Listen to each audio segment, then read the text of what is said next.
নমস্কার।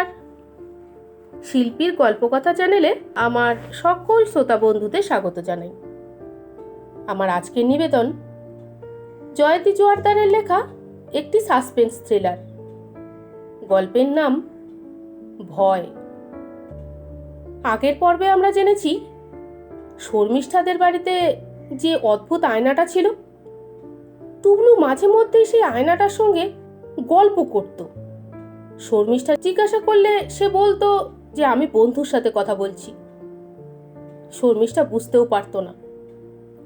এমনি হতে হতেই সন্দীপের একদিন অ্যাক্সিডেন্ট হয়।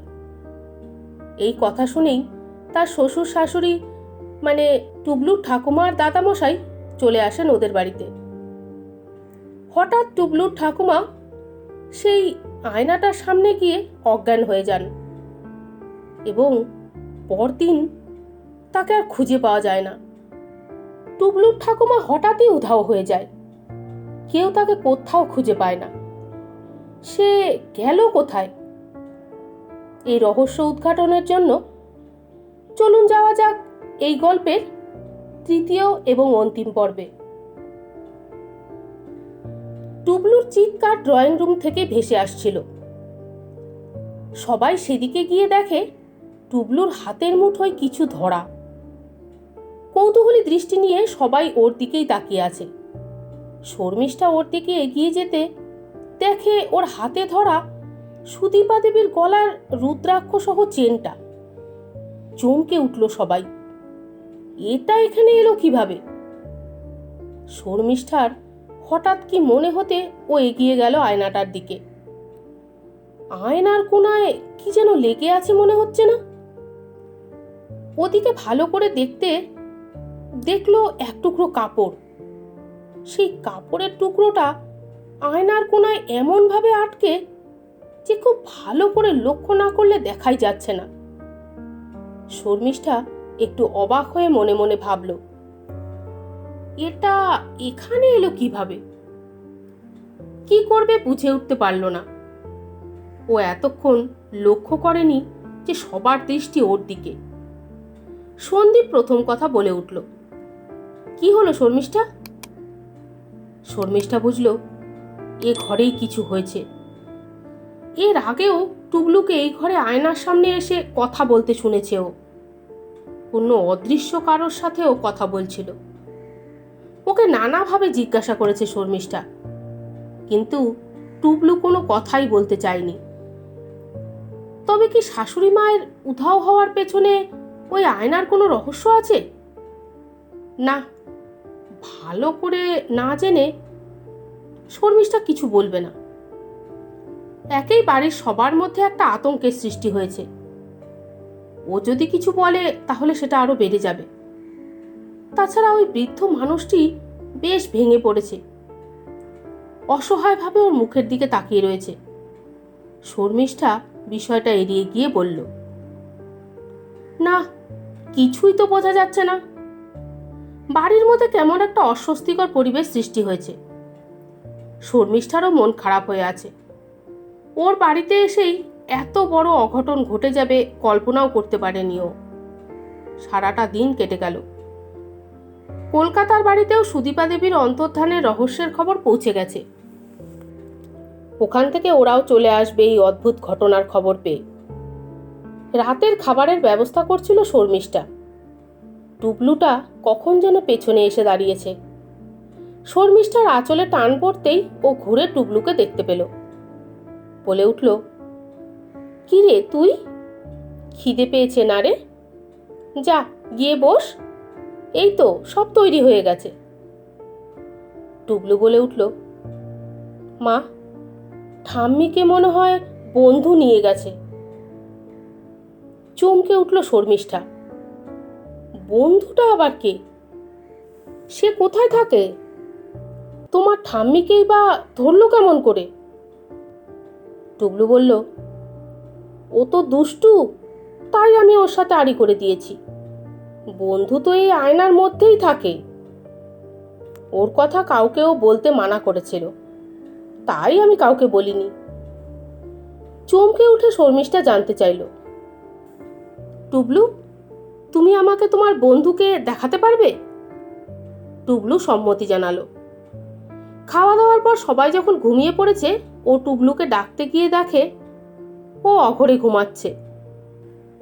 ও টুবলুকে জাগাতে গিয়েও থেমে গেল। কেমন মায়া লাগলো। না, ও একাই যাবে। সাবধানে বিছানা থেকে নেমে এগিয়ে গেল ওই ঘরটার দিকে। রাত তখন গভীর। কেমন যেন একটা গা ছমছমে পরিবেশের সৃষ্টি হয়েছে। বাইরে থেকে কোনো একটা পোকা তীব্র স্বরে ডেকে চলেছে। পায়ে পায়ে ওই ঘরটার দিকে এগিয়ে চলল শর্মিষ্ঠা। দরজার কাছে এসে থেমে গেল। লাল নাইট বাল্বের আলোটা ঘরের পরিবেশটাকে কেমন যেন রহস্যময় করে তুলেছে। ওর মন বলছে এই ঘরই সব ঘটনার সূত্রপাত। ঘরে ঢোকার আগে ওর কি যে মনে হলো। ও ছোট্ট ঠাকুর ঘরটার দিকে পা বাড়ালো। ঠাকুরের কাছে প্রণাম করে সিংহাসনে রাখা ছোট্ট ত্রিশূলটা তুলে নিল। এটি ওর গুরুদেবের দেওয়া। উনি বারবার বলেছেন, জীবনে যদি কোনোদিন বিপদে পড়িস একে জানাবি, তোকে সব সময় রক্ষা করবে এটা। এর মধ্যে আছে আমার সাধন শক্তি। শর্মিষ্ঠার কাছে ত্রিশূলটা খুব যত্নের। ও রোজ ওটাকে পুজো করে। আজ ওর কি মনে হলো, ও ওটাকে নিয়ে ড্রয়িং রুমের দিকে পা বাড়ালো। ওই ঘরের দিকে যেতে একটা দমকা হাওয়া এসে দরজাটা বন্ধ করে দিল। ও হাত দিয়ে সেটা আটকালো। ঘরের বড় আলোটা জ্বালাতে চেষ্টা করলো, কিন্তু বড় আলোটা কিছুতেই জ্বলল না। নাইট বাল্বের আলোতেই ও এগিয়ে চলল আয়নাটার দিকে। মনে হলো ঘরের মধ্যে কারো নিঃশ্বাসের আওয়াজ হচ্ছে। আরো কেউ যেন আছে এই ঘরে। গাটাও কেমন যেন ভারী হয়ে উঠল। কেমন একটা অদ্ভুত শক্তি যেন আজ ওকে ভর করেছে। কোনো কিছুই ওকে আটকাতে পারবে না।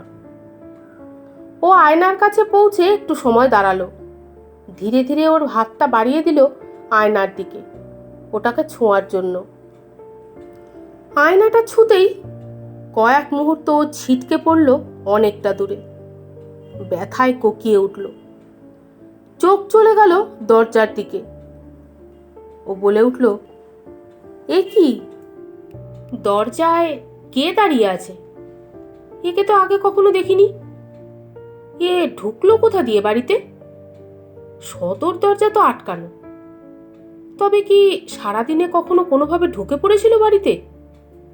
সবার অলক্ষ্যে হয়তো গা ঢাকা দিয়েছিল।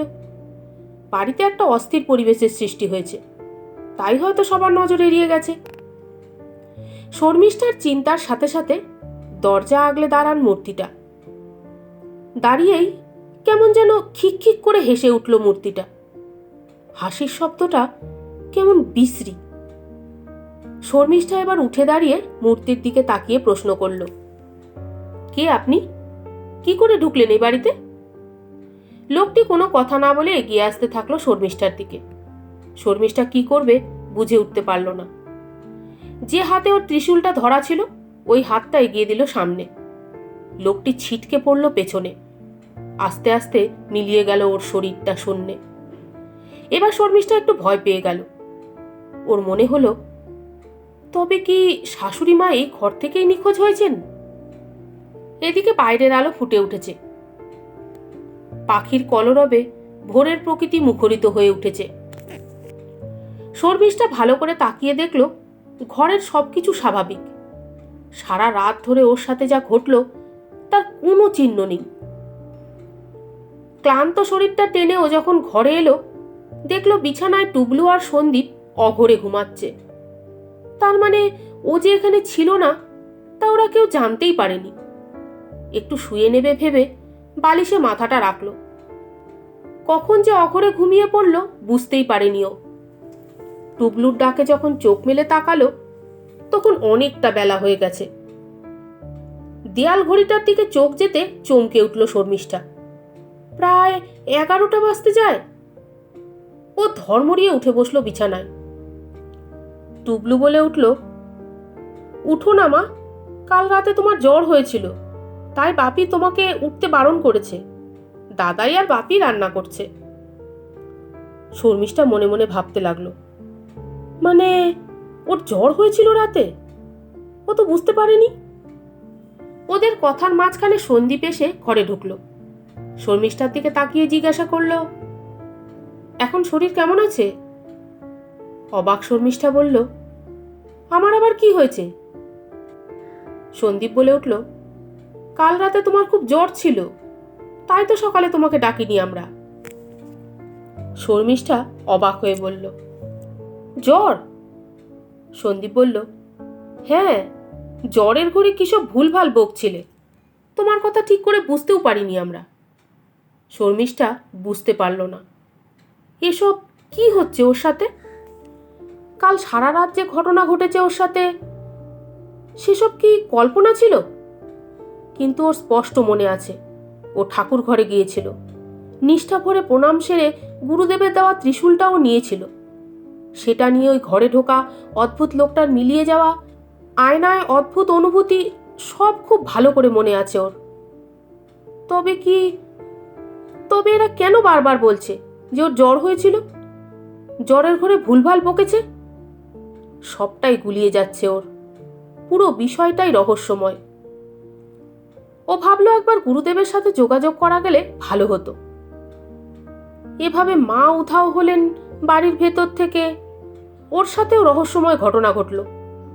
ও পাশ থেকে ওর মোবাইলটা তুলে নিল, দেখা যাক যদি গুরুদেবকে পাওয়া যায়। বেশিরভাগ সময় তো উনি তীর্থে তীর্থে ঘুরে বেড়ান। মনে করেই ও গুরুদেবকে মনে মনে স্মরণ করে ফোন লাগালো। বেশ কয়েকবার রিং হয়ে গেল, কিন্তু কেউ ধরল না। আরো দু একবার চেষ্টা করে না পেয়ে ভাবলো শেষ আর একবার চেষ্টা করে দেখি। এবার না পেলেও একাই রহস্যের উন্মোচনের চেষ্টা করবে। ওদিকে ঋষিকেশের গঙ্গার ধারে এক শান্ত পরিবেশে নিরঞ্জন বাবার আশ্রম। বেশ অনেকখানি জায়গা জুড়ে আশ্রমের বিস্তৃতি, চারিদিকে নানা ফুলের গাছ, পাশ দিয়ে আপন বেগে সশব্দে বয়ে চলেছে সুরধ্বনি। মহাদেবের জটাজাল থেকে মুক্ত হয়ে যুবতী জাহ্নবী যৌবনের উচ্ছ্বাসে উচ্ছ্বসিত হয়ে গর্জন করতে করতে বয়ে চলেছে দেশ থেকে দেশান্তরে সমুদ্রের সাথে মিলনের অভিলাষে। নিরঞ্জন বাবা রোজের মতো আজও চলেছেন প্রাতকালীন গঙ্গা স্নানে। স্নান সেরে উনি বসবেন ধ্যানে। এরপর আসবে নানান রঙের পাখির দল। তাদের জন্য খাবার থাকে, তারা খাবার খেয়ে খুশি মনে উড়ে যাবে ভিন্ন ভিন্ন দিকে। এটা ওনার রোজকার কাজের একটি। গঙ্গা স্নান সেরে উনি সুমিষ্ট স্বরে গাইতে লাগলেন। ওনার মধুর কণ্ঠের গান এই পরিবেশকে যেন আরো বেশি পবিত্র করে তুলেছে। তারপরে উনি এসে নিজের ঘরে ঢুকে আরাধ্য দেবতার বন্দনা করে ডুবে গেলেন ধ্যানের গভীরে। ধ্যানের গভীরে ফুটে উঠল কিছু টুকরো টুকরো ছবি। ওনার ধ্যান ভেঙে গেল। উনি কি দেখলেন? ওনার দুই স্নেহভাজনী বিপদের মধ্যে রয়েছে। না, দেখতে হবে কি হয়েছে ওদের। নিরঞ্জন বাবা আবার বসলেন ধ্যানে। মনটা বড় উতলা হয়ে উঠেছে। মন বসাতে চেষ্টা করেও পারছেন না উনি মনে মনে ভাবলেন, না, এভাবে হবে না।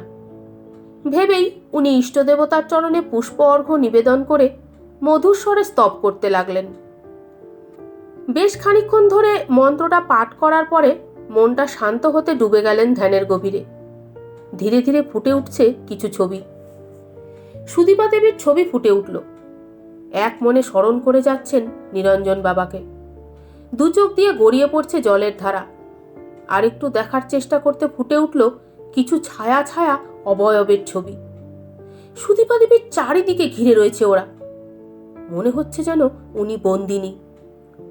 না, আর কিছু দেখতে পেলেন না। এবার শর্মিষ্ঠার আওয়াজ ভেসে এলো ওনার কানে, রক্ষা করো গুরুদেব, রক্ষা করো। বিপন্ন শর্মিষ্ঠার এক ঝলক ছবি ভেসে উঠেই মিলিয়ে গেল সাধকের অন্তর্চক্ষুর সামনে থেকে। নিরঞ্জন বাবা বুঝলেন কোনো সাংঘাতিক অঘটন ঘটেছে। ওনাকে যেতে হবে যত দ্রুত সম্ভব। হয়তো ঘটনা এখনো হাতের বাইরে চলে যায়নি। উনি উঠে দাঁড়ালেন। সকাল সকাল আজ ঘুমটা ভেঙে গেল শর্মিষ্ঠার। কাল অনেক রাতে ঘুমিয়েছে।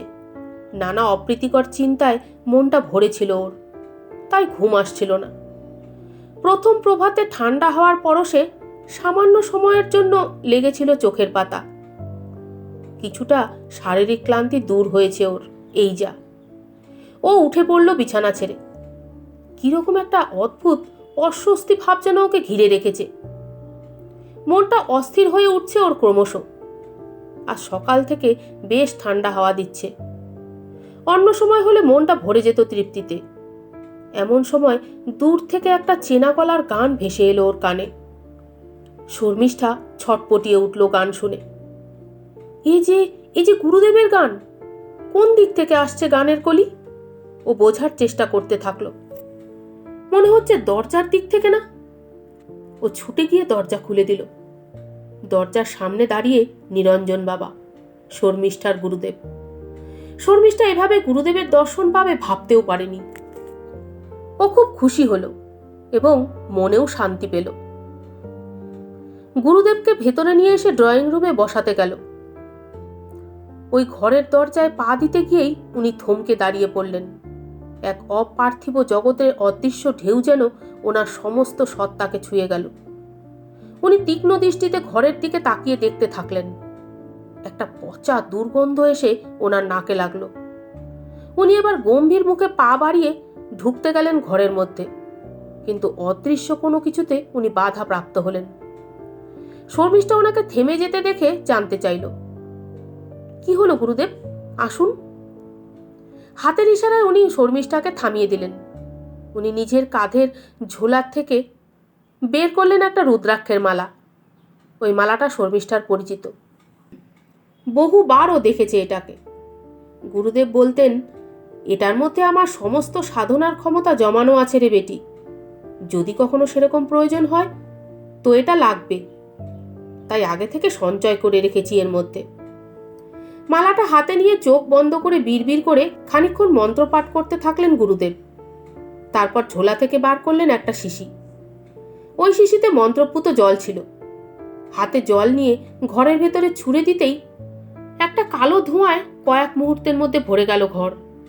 ক্রমশ ওই ধোঁয়া কুণ্ডলি পাকিয়ে একটা বলের মতন হয়ে গেল। তারপর ওই ধোঁয়ার গোলকটা জালনা দিয়ে অতি তীব্র বেগে বেরিয়ে গেল। সমস্ত ঘটনাটা শর্মিষ্ঠার চোখের সামনেই ঘটল।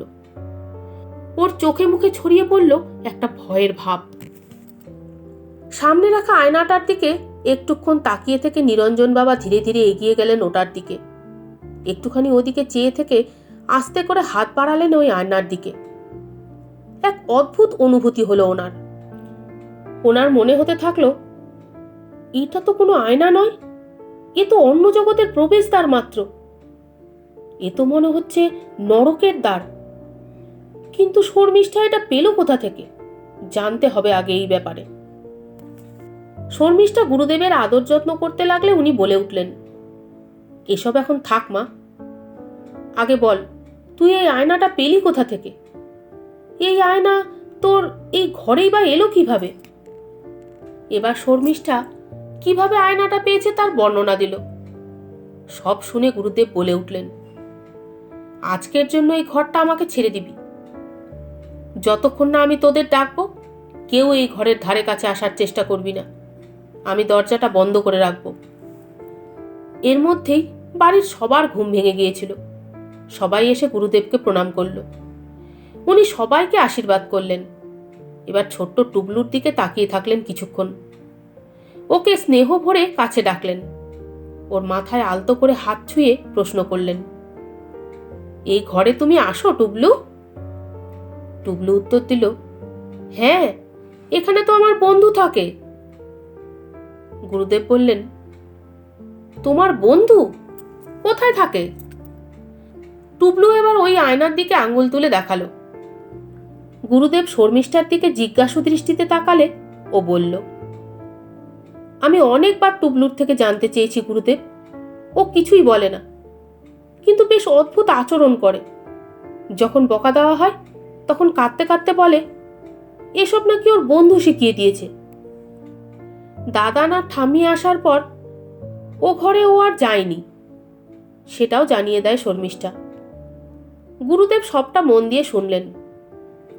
সারাদিন উনি ওই ঘরে কিছু করলেন। কেউ ওনার বিনা অনুমতিতে ওই দিকে একবারও যায়নি। অনেকটা রাত হয়ে গেছে। গুরুদেব স্নানের পর আর কিচ্ছু গ্রহণ করেননি। ওই ঘরের দরজা বন্ধ। ভেতর থেকে ভেসে আসছে ধূপ ধুনোর সুবাস। সারা বাড়িময় সেই সুবাস ছড়িয়ে পড়েছে। একটা পবিত্র ভাব বিরাজ করছে বাড়ির মধ্যে। নিরঞ্জন বাবা ঘরের মধ্যে আসন পেতে বসলেন ধ্যানে। সামনে চলছে একটা ছোট্ট হোমকুণ্ড। সেই হোমকুণ্ডের আগুনের ছটায় ঘরের ভিতরটা পরিষ্কার দেখা যাচ্ছে। বেশ কিছুক্ষণ ধ্যানের পর উনি নিজের শরীর থেকে সূক্ষ্ম শরীরে বেরিয়ে এলেন বাইরে। ভাসতে ভাসতে এগিয়ে গেলেন ওই আয়নার দিকে। যা ভেবেছিলেন ঠিক তাই। এ যেন এক অন্য লোকে যাবার রাস্তা। উনি প্রবেশ করলেন ওই পথে। অন্ধকারময় পথ। ওনার দিব্য শরীরের আলোর ছটায় একটা হালকা আলোয় ভরে উঠল চারিদিক। ওই পথ ধরে এগিয়ে চললেন উনি। উনি জেনেছেন এখানেই বন্দিনী হয়ে আছে সুদীপা দেবী। এ এক অন্য জগৎ। এখানেও রয়েছে প্রাণের স্পন্দন। কিন্তু সে প্রাণের স্পন্দন পৃথিবীর জীবকুল থেকে সম্পূর্ণ পৃথক। এ এক লোভ, লালসা, কুটিলতার স্বর্গরাজ্য। এদের শরীরের গড়নও কেমন কিম্ভূত। এই অপার্থিব জগতে এই স্তরে যে কোনোদিনও নিরঞ্জন বাবাকে পদার্পণ করতে হবে তা উনি কোনোদিনও ভাবেননি। যে উদ্দেশ্যে উনি এখানে এসেছেন তার টানে এগিয়ে চললেন একটা সূক্ষ্ম জ্যোতিরেখা ধরে। এখানকার বাতাস কটু গন্ধে ভারী হয়ে রয়েছে। এবার নিরঞ্জন বাবা যেখানে এসে থামলেন সেটা একটা বিশাল অট্টালিকা। অট্টালিকাটি দেখে মনে হচ্ছে এখানকার কোনো রাজা জাতীয় কারোর প্রাসাদ। জ্যোতির সূক্ষ্মরেখা প্রবেশ করেছে এই অট্টালিকার ভেতরে। এতটা পথ উনি এলেন, কিন্তু এতক্ষণ কারোর কাছে দৃশ্যমান হননি। এবার যে ঘরটিতে প্রবেশ করলেন তা আকারে বৃহৎ আকার। ঘরটি নানা মূল্যবান আসবাবে ভর্তি। সেই ঘরের এক প্রান্তে বসে আছে এক প্রায় বৃদ্ধ। এই লোকটির আকৃতি পার্থিব জগতের মানবের মতোই। ঘরটিতে বড় বড় প্রদীপ জ্বলছে। তার আলোয় ঘরটি আলোকিত হয়ে রয়েছে। বৃদ্ধ মানুষটি এমনভাবে বসে আছেন যে তার মাথাটা ঝুলে আছে নিচের দিকে। ফলত মুখটি দেখাই যাচ্ছে না। তবে এই ঘরের বাতাসে একটা পচা পচা গন্ধ ভাসছে। নিরঞ্জন বাবা এগিয়ে গেলেন ওই দিকে। উনি ভালো করে দেখার চেষ্টা করতে থাকলেন ওই বৃদ্ধকে। কিন্তু না, কোনোভাবেই মুখটা দৃশ্যমান হচ্ছে না। এমন সময় একটা তীব্র হাসির শব্দে ঘরের বাতাস ভরে উঠল। হাসির সাথে একটা হিসিসানি শব্দও ভেসে এলো ওনার কানে। চমকে উঠলেন নিরঞ্জন বাবা। এ শব্দ তো তার পরিচিত মনে হচ্ছে। এ শব্দের সাথে জড়িয়ে আছে অতীতের এক ভয়ানক কাহিনী। তবে কি? হ্যাঁ, ঠিক অনুমান তোমার নিরঞ্জন। আজ কত দিন ধরে আমি অপেক্ষায় আছি এই দিনটির। আমি চেষ্টা করেছি অনেকবার তোমাকে এখানে নিয়ে আসার, কিন্তু পারিনি। আজ তুমি এখানে আসতে বাধ্য হলে। তুমি আজ আমার অধীনে, আমারই ফাঁদে পা দিয়েছ। এখান থেকে যেতে হলে প্রয়োজন আমার অনুমতির, কিন্তু আমি তোমাকে সেই অনুমতি দিতে পারবো না। এত দিনের অপেক্ষা। তারপরে হঠাৎ থেমে গেল সেই কণ্ঠস্বর। ধীরে ধীরে উঠতে থাকলো বৃদ্ধের মুখ। প্রদীপের আলোয় স্পষ্ট হয়ে উঠল তা। চমকে উঠলেন নিরঞ্জন বাবা। অস্ফুট স্বরে বলে উঠলেন, এ কি তুমি? নিরঞ্জন বাবা বিস্মিত মুখে ওই বৃদ্ধের দিকে তাকিয়ে থাকলেন। বৃদ্ধের মুখে খেলা করছে একটা কুটিল হাসি। নিরঞ্জন বাবা বলে উঠলেন, অভয়ানন্দ তুমি? বিস্মিত নিরঞ্জন বাবার মুখ থেকে কথাটা বেরিয়ে এলো। বৃদ্ধ বলে উঠলেন, চিনতে পেরেছ তাহলে? দেখো দেখো, আমি গড়ে নিয়েছি আমার নিজের সাম্রাজ্য। এখানে আমার কথাই শেষ কথা। আজ তুমি কি পেয়েছো নিরঞ্জন? একজন ভিখারির মতো তোমার অবস্থা। আর আমাকে দেখো, একজন রাজার মতো আমি। একটা গোটা সাম্রাজ্যের মালিক আমি। তোমরা আমাকে আটকাতে চেয়েছিলে, পারলে কি? বলেই অট্ট হাসিতে ঘর ভরিয়ে দিল বৃদ্ধ। তারপর আবার বলে উঠল, আজ তুমিও বন্দী আমার হাতে। এই সাম্রাজ্যে যে কেউ প্রবেশ করতে পারে, কিন্তু আমার ইচ্ছে না হলে কেউ বেরোতে পারে না। এতক্ষণ অভয়ানন্দের কথা মন দিয়ে শুনছিলেন নিরঞ্জন বাবা। ওর শেষ কথাতে ওনার ঠোঁটের কোণে ফুটে উঠল এক চিলতে হাসি। উনি বুঝলেন অভয়ানন্দের এতটুকু পরিবর্তন হয়নি, সেই একই রকম অহংকারী রয়ে গেছে ও। যে সাম্রাজ্যের জন্য ওর এত অহংকার, তা তো তাসের ঘরের মতো যে কোনো সময় হুড়মুড়িয়ে পড়ে যাবে। তা বোঝার ক্ষমতা ওর কোথায়? নিরঞ্জন বাবা কিছু সময়ের জন্য ফিরে গেলেন তার অতীতে। ছোট্ট ছবির মতো গ্রাম, সবুজে সবুজে ঘেরা গ্রামের মধ্যে রয়েছে একটা সুন্দর মন্দির।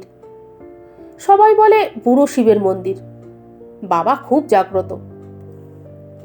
সেই গ্রামে প্রতি বছর এই মন্দির ঘিরে এক মহা উৎসবের আয়োজন হয়।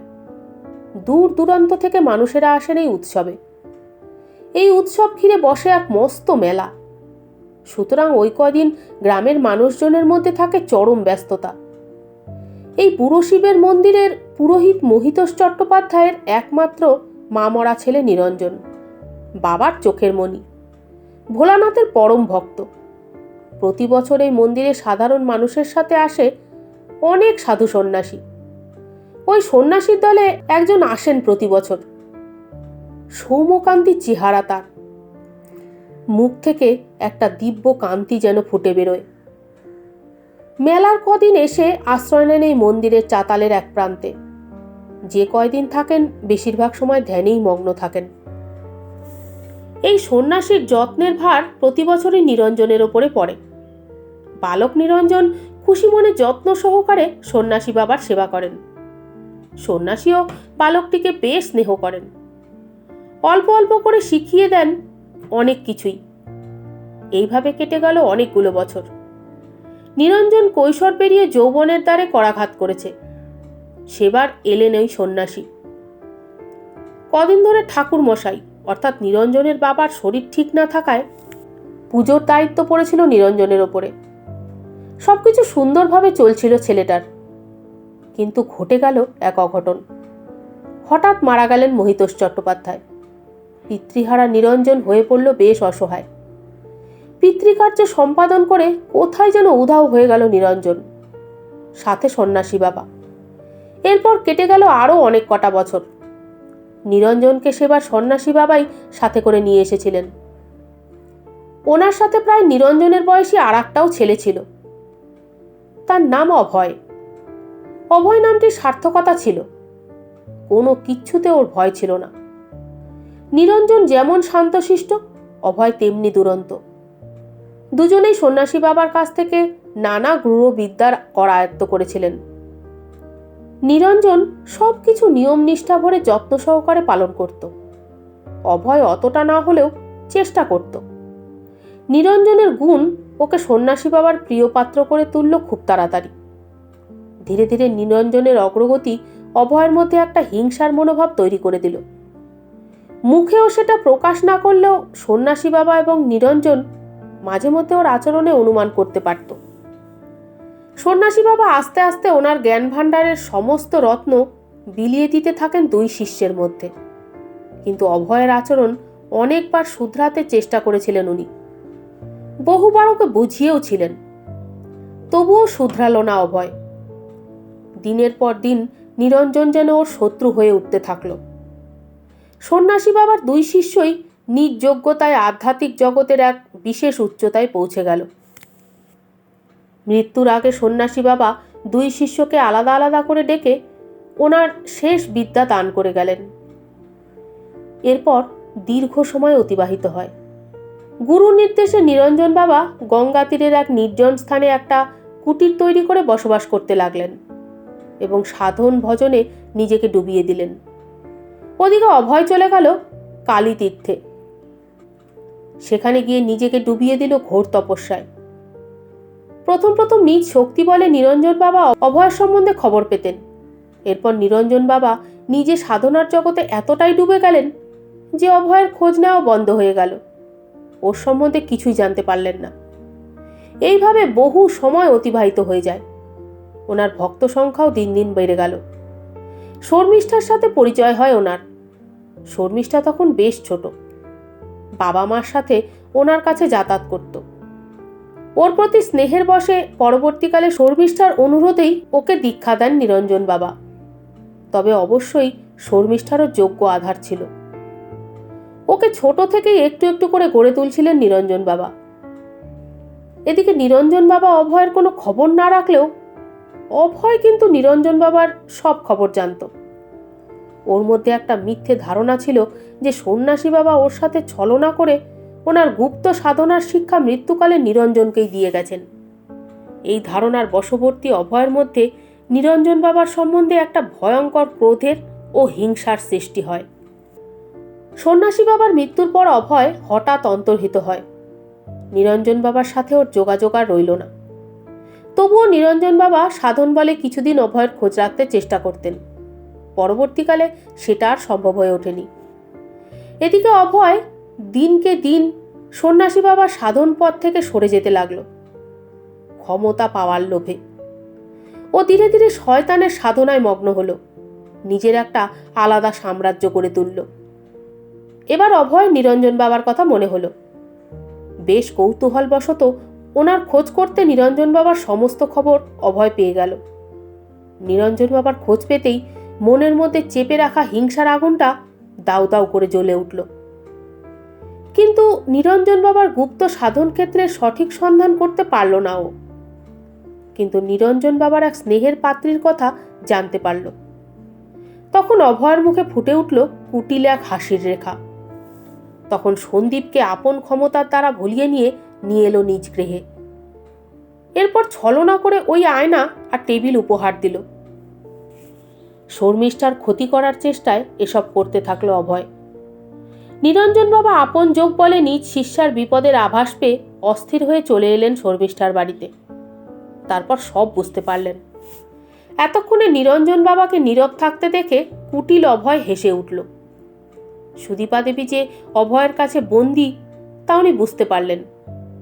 আরও বুঝতে পারলেন সুদীপা দেবী শুধু নয়, শর্মিষ্ঠা আর ওর সন্তানেরও চরম ক্ষতি করে দিতে পারে অভয়। অভয়ের এই মুহূর্তে প্রয়োজন ছিল একটা শিশুর রক্তের, শয়তানকে তুষ্ট করার জন্য। এই কাজেও ধীরে ধীরে অগ্রসর হচ্ছিল। কিন্তু নিরঞ্জন বাবা এখানে দ্রুত এসে পৌঁছে যাবেন সেটা কল্পনাও করেনিও। উনি পৌঁছে যেতে ওর কাজে বাধা পড়ল। এরপর ওই কাজ শেষ করা কঠিন হবে তাও বুঝতে পারল।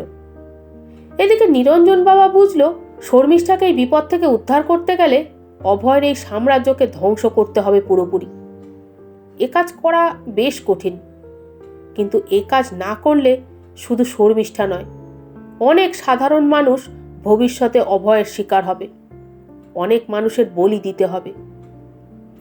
তবে একবার শেষবারের মতো অভয়কে ফেরাতে চেষ্টা করবেন। যদি তা সম্ভব না হয় তবে ওর ধ্বংস করতে বাধ্য হবেন। কিন্তু এ কাজ করতে হলে সবার আগে এখান থেকে মুক্ত হতে হবে। ওনার চিন্তার মাঝখানে অভয়ের হাসির আওয়াজে চিন্তার সুতোটা ছিঁড়ে গেল। চমকে সামনে তাকিয়ে দেখে অভয় ওনার দিকে তাকিয়ে বিদ্রূপের হাসি হাসতে হাসতে বলছে, এত সহজে এখান থেকে তোমার মুক্তি নেই। তোমার মন, চিন্তা, ভাবনা সব আমার নিয়ন্ত্রণে। এতক্ষণ তোমায় দেখছিলাম তুমি কি করো, কিন্তু না, এবার তুমি আমার ভাবনায় চালিত হবে। চুপ করে রইলেন নিরঞ্জন বাবা। অভয় এবার যাওয়ার উদ্যোগ করতে কোনো কথা বলেননি উনি। আস্তে আস্তে অভয়ের শরীরটা কালো ধোঁয়ায় রূপান্তরিত হতে লাগলো। একটা কালো ধোঁয়ার কুণ্ডলি বেরিয়ে গেল ঘর থেকে। এবার ঘরটি ভরে গেল এক সুগন্ধে। অপূর্ব এক দিব্য গন্ধ ক্রমে তীব্র আকার ধারণ করল। নিরঞ্জন বাবা সামনের দিকে তাকিয়ে দেখেন এক জ্যোতির্বলয়। সেটা ক্রমে ক্রমে এক রূপ ধারণ করছে। নিরঞ্জন বাবা এবার অবাক হয়ে জোর হাতে বললেন, গুরুদেব, আপনি? গুরুদেব বলে উঠলেন, আসতে হলো। তোর একার দ্বারা অভয়ের নাশ সম্ভব নয়। ও আমাকে কিচ্ছু করতে পারবে না। আমার উপস্থিতির কথাও ও জানতে পারবে না। আমি তোর সাথে থেকেই অভয়ের বিনাশ করব। তুই মাতৃশক্তিকে জাগিয়ে তোল। একমাত্র মাতৃশক্তি অভয়ের বিনাশ করতে পারে। আমি তোকে সাহায্য করছি। গুরুদেবের নির্দেশানুসারে নিরঞ্জন বাবা মাতৃশক্তিকে জাগাবার জন্য আসনে উপবেশিত হলেন। ধীরে ধীরে গভীর ধ্যানে মগ্ন হলেন উনি। গুরু শক্তির কৃপায় অভয় তার বিপদের কথা ঘুণাক্ষরেও টের পেল না। এদিকে গভীর ধ্যানে নিরঞ্জন বাবা মাতৃশক্তিকে আহ্বান করতে লাগলো। ওনার আহ্বানে জেগে উঠলেন মাতৃশক্তি। সারা ঘরে বিদ্যুতের রেখা খেলা করতে লাগলো। অসময়ে মেঘের গর্জন শোনা গেল। এবার চমকে উঠল অভয়। অশুভ ইঙ্গিত ওকে বিস্মিত করে তুলল। মনে জেগে উঠল একটা আতঙ্ক। ও শয়তানের শরণাপন্ন হলো। ও সাধন কক্ষে প্রবেশ করল।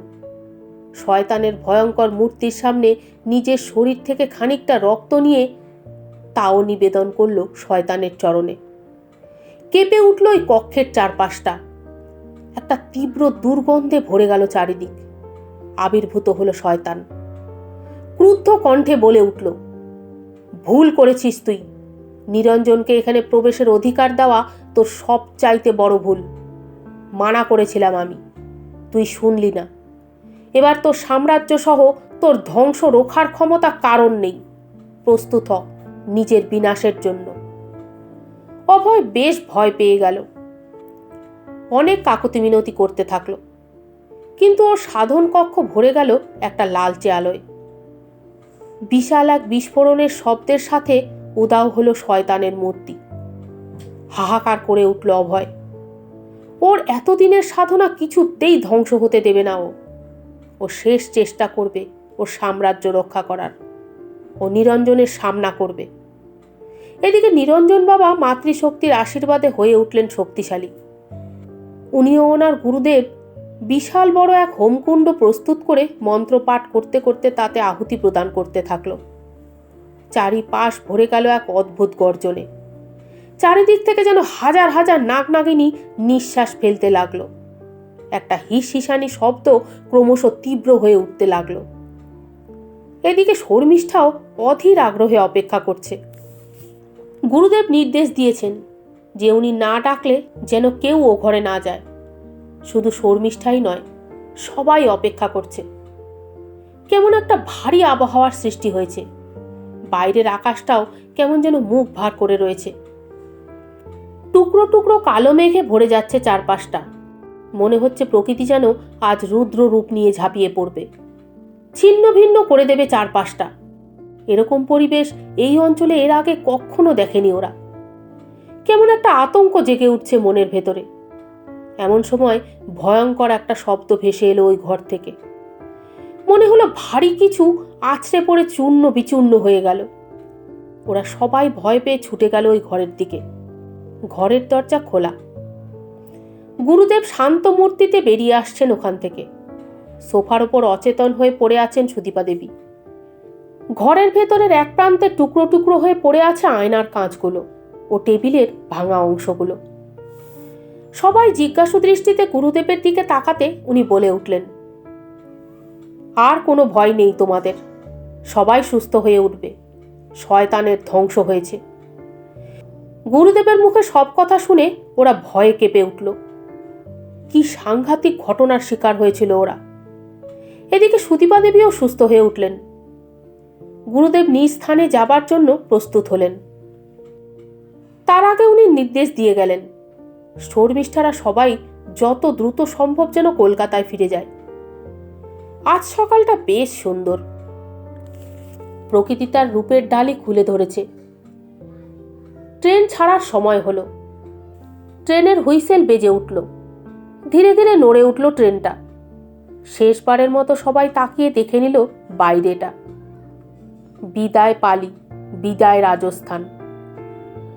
সশব্দে ছুটে চলল ট্রেনটি। সমাপ্ত। এই গল্পটা যদি আপনাদের ভালো লেগে থাকে প্লিজ লাইক করবেন, শেয়ার করবেন। আপনারা কি ধরনের গল্প শুনতে চান কমেন্ট বক্সে আমাকে অবশ্যই জানাবেন। আপনাদের এক একটা কমেন্ট আমাকে এগিয়ে যেতে সাহায্য করবে। আমিও অনেক অনুপ্রেরণা পাবো আপনাদের মনোরঞ্জন করার। দেখা হবে পরের গল্পে। ততক্ষণ সবাই সুস্থ থাকবেন, ভালো থাকবেন। ধন্যবাদ।